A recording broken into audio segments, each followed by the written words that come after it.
Nothing was ever done about Spiros, who was never reported, and one day he dropped dead from a heart attack. After his death, Elizabeth remarried to a man named Marcus Johnson. Marcus had a 15-year-old son, David Johnson. Elizabeth and Marcus moved in together with their children: David, Troy, Jamie, and Elizabeth's 2 younger sons.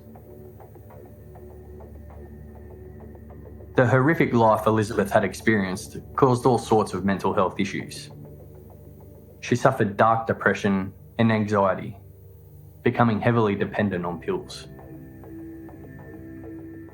Her, Marcus, and the kids moved around constantly before finally settling at Elizabeth Park in 1991. Elizabeth Park being another one of those low-income government housing areas north of Adelaide. Elizabeth's eldest son, Troy Yude, was born in 1976. He was an extremely difficult and demanding child growing up. If he didn't get his own way, he would bite Elizabeth, and by age 6 he was lighting small fires in his bedroom. He could suddenly snap into uncontrollable fits of rage. As he got older, he started setting fires outside in a back paddock. He was always causing trouble. He was considered intelligent, but school bored him, so he was very disruptive. Troy was 3 years older than his half-brother Jamie Vlasakis. Both were traumatised and suffered greatly from being sexually abused. Both made suicide attempts.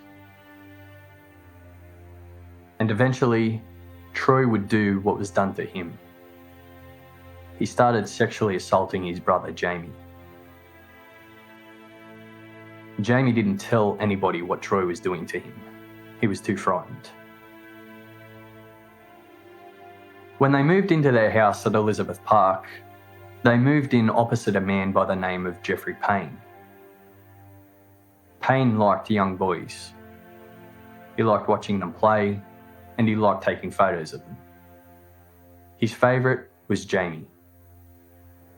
He encouraged Jamie to come over and play at his house, always inviting him inside for something to eat or drink. It started by taking pornographic images of Jamie, before it turned into rape. Payne threatened Jamie to keep him silent. He said if he spoke a word to anybody, he would kill his mother, Elizabeth. That's now 3 people Jamie had been sexually assaulted by in his young life: his father, his older brother, and now a neighbour. Jamie struggled big time with what had happened to him. It wasn't long before he was missing school and he was abusing alcohol and drugs, trying to escape. And Jamie wasn't Payne's only victim. He assaulted Jamie's younger brothers as well. Jeffrey Payne was actually good friends with Barry Lane. And Barry Lane wanted Jamie as well. But Payne wouldn't let him. This upset Barry greatly. So he decided to get revenge. With his partner Robert Wagner, he visited Jamie's mother, Elizabeth Harvey, and told her what was going on. He left out the part that he also wanted to get his hands on Jamie. Barry and Robert mentioned that they happened to be friends with someone who could fix Payne up. Elizabeth was already a crushed soul. This news just about broke her. And it now finally dawned on her why her children never wanted to stay alone with her first husband, Spiros, and why they often chased her up the street whenever she was heading out. She confronted Troy about her suspicions, and Troy broke down and told her everything. Not only had her first husband been raping her children, but now a neighbour was doing the same thing. Elizabeth struggled to cope and started suffering from serious psychiatric issues. Rather than take Barry and Robert up on their offer of seeing their mate who could fix him up, she decided to call the police first. The investigation took weeks, but Payne was eventually arrested and charged. Unbelievably though, he was granted bail with no restrictions, so he was free to go right back home across the street from his victims. he continued to sit out the front of his house, watching. Barry Lane eventually informed John Bunting about what was going on, and John paid a visit to Elizabeth. John introduced himself as somebody who could take care of these types of people. Despite being there on Barry Lane's recommendation, John was quick to warn Elizabeth away from him. He told her that Barry would end up doing the same to her sons as Jeffrey Payne had. John Bunting did make his way across the road and terrorise Payne, and Elizabeth loved him for it. She eventually fell in love with him. John started hanging around Elizabeth more and more, and this coincided with a time that her husband Marcus Johnson was becoming less a part of her life. They eventually drifted apart and split up. Marcus and his son David moved out. Although there was no bad blood, they remained in contact. But now Elizabeth Harvey was free to be in a relationship with John Bunting, who, by the way, was still married to Veronica Tripp. John started using Elizabeth's house for anti-pedophile meetings. Marcus even came back and attended a few of them. Mark Hayden was there, and of course Robert Wagner. Even Barry Lane, which is a little confusing because Barry was a pedophile. John was the leader of this little group. They lapped up every word he said. They sat around and talked about how they were going to get revenge against Payne and other pedophiles. John said they had to clean up society and get rid of the filth. But before they could do any serious harm to Payne, he went to court and was jailed for 4 years, although he only served 2.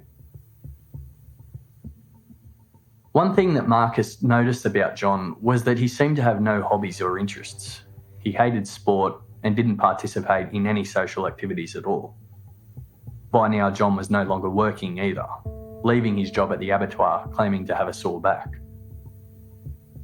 His life just seemed to revolve around his hatred of pedophiles. All he talked about was taking vengeance on them. It was his entire world. Elizabeth ended up moving house again, still staying in the northern suburbs of Adelaide. Her youngest sons made friends with the teenagers across the road at their new place. One of these teenagers had been groomed by Jeffrey Payne. Payne was writing the teenager letters instructing him to keep Elizabeth's youngest son Bent until he got out of prison and could have him back for himself.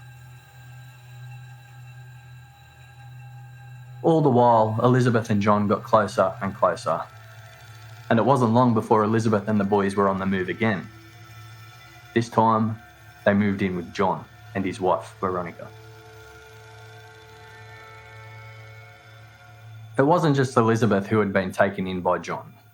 Her son, Jamie Vlasakis, was drawn in as well, fascinated by his hatred of pedophiles. Jamie quickly fell under the spell of John Bunting.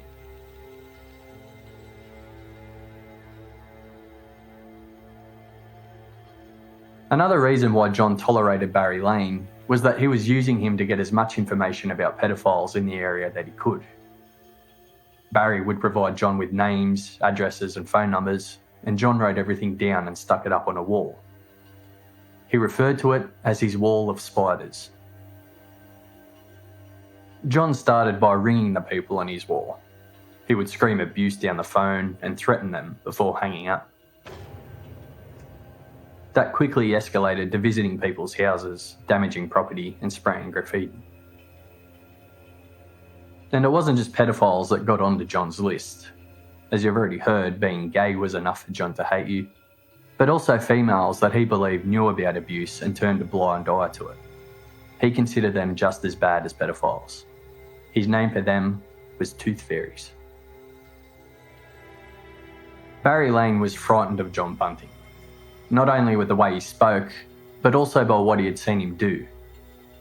He had seen him deliberately run over dogs, shoot dogs, skin cats alive, and he had also witnessed him murder somebody. He knew John was a sadistic, sick psycho who was capable of anything. So Barry did whatever John wanted, eager to give up information on